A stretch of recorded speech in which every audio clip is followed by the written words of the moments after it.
Vasudevaya. Om Namo Bhagavate Vasudevaya. So we're continuing Namabhasa, reading about the Namabhasa. Distorted and real Namabhasa. What has been said so far should encourage us to continue to chant with full faith, even if we are still on the level of Namabhasa. The process of chanting itself will purify us of the offenses and promote our spiritual advancement. In this regard, it is very important to recognize the motivation and mentality that is behind the particular offense against the holy name. Therefore, two further kinds of namabhasa have to be distinguished. First one, pratibimba abhasa, distorted namabhasa. Pratibimba abhasa refers to people who have deeply rooted attachment, such as material success or liberation, strongly determined to further pursue them. They take advantage of chanting the holy name for the attainment of their material goals. As mentioned earlier, one of the effects of chanting is to become peaceful and to lose anxieties and worries. To this end, they chant. They aspire to remain in material life but without worries and anxieties. Such people cannot be purified. They will remain on the stage of attachments. The example of the sun reflected in the water has been given. When the sun disperses the clouds and shines on a pool of water, a distorted sun is reflected. Similarly, chanting the holy name is distorted by being reflected in the material mentality.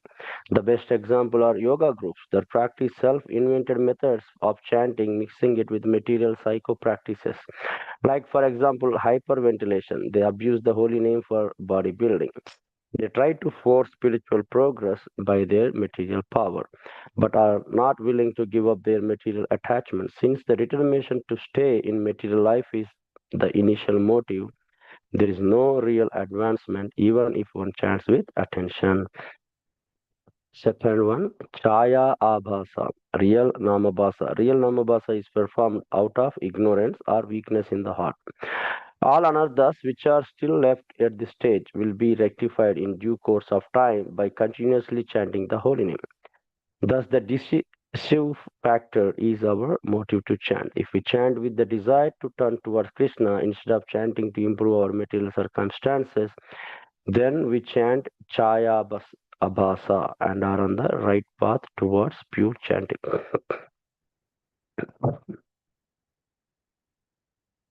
We conclude this chapter with a song in which Bhaktivinoda Thakura praises the glories of the holy name.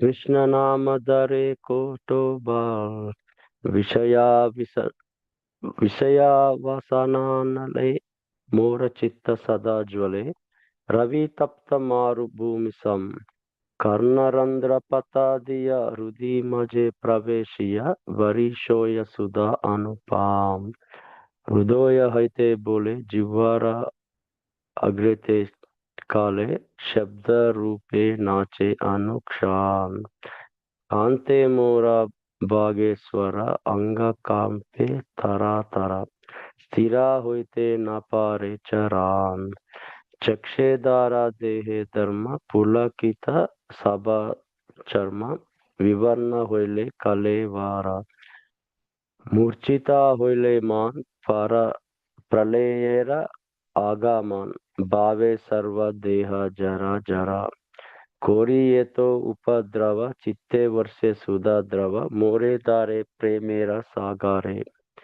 Kichuna Bujite Dilo Moro To Batula Koilo Mora Chitta Vitta Sabahare Loyunu Ashroya Jar Heno Vyavahara Tar Varnitena Pares E Sakal Krishna Nama Itamoi Jahe Jahe Sukhi Hoi Sei Mora Sukera Sambal Premera Kalika Nam Adbhuta Rasera Dam Henu Balakaraye Prakash Isat Vikasi Puna Dekhe Nija Rupa Guna Chitta Hari Loya Krishna Pas Purna Vikasita Hoya, Braje More Jaya Hoya, Deke More Swarupa Vilas, More Siddha Dehe Diya, Krishna Pase Rake Jiya, E Dekera Koros Sarvas Nash. Krishna Nama Chintamani, Akila Rasena Kani, Nitya Mukta Suddha Rasamoi, Namera Balai Jata, Sabha Loye Hoi Hata, Tabe Mora Sukera Udhoi. What a power! What power does the name of Krishna possesses? My heart constantly burns in the fire of worldly desires, just like a desert scorched by the rays of the sun. The holy name entering the core of my heart through the holes of my ears showers unparalleled nectar upon my soul. The holy name speaks from within my heart, moves on to the tip of my tongue, and constantly dances on it in the form of transcendental sound. My throat becomes choked up, my body shivers again and again, and my feet cannot remain still. Rivers of tears flow from my eyes, perspiration completely soaks my body.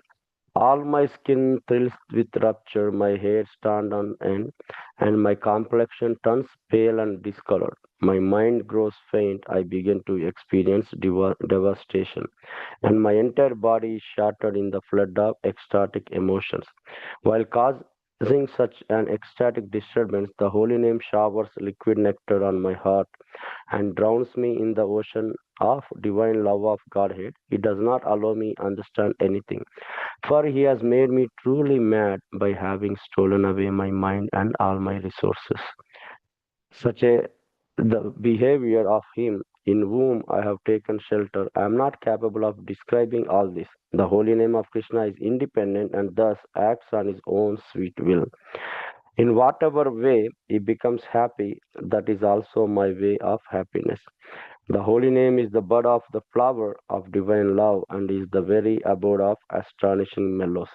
Such is the power Krishna manifests that even his holy name starts to blossom a little further. It then reveals his own divine forms and qualities. Thus, my heart is abjected and taken directly to Krishna. Blossoming fully, the flower of the holy name takes me to Raja and reveals to me his own love dalliance. This name gives to me my own eternal spiritual body, keeps me right by Krishna's side, and completely destroys everything related to this mortal frame of mind. The name of Krishna is transcendental touchstone, a mine of all devotion mellows. It is eternally liberated, the embodiment of pure rasa. When all the impediments to pure chanting of the holy name are taken away and destroyed, then my happiness will know it is true awakening. So I think we have completed the chanting in Nama Bhasa. So I think we were continuing the um, different divisions of Nama Bhasa, unintentional chanting. One is indirect chanting or chanting jokingly, musical entertainment, indifferent to contempt like a Helena, and there is also faithful chanting, but it also with offenses. So in today's session, we talk about distorted and real Namabhasa. Distorted Ramabhasa is a Pratibimba Abhasa, where devotees take advantage of chanting the holy name for attainment of material goals. And it gave the example, here the example of the sun reflected in the water is an analogy here. The destination to stay in material life is the initial motive.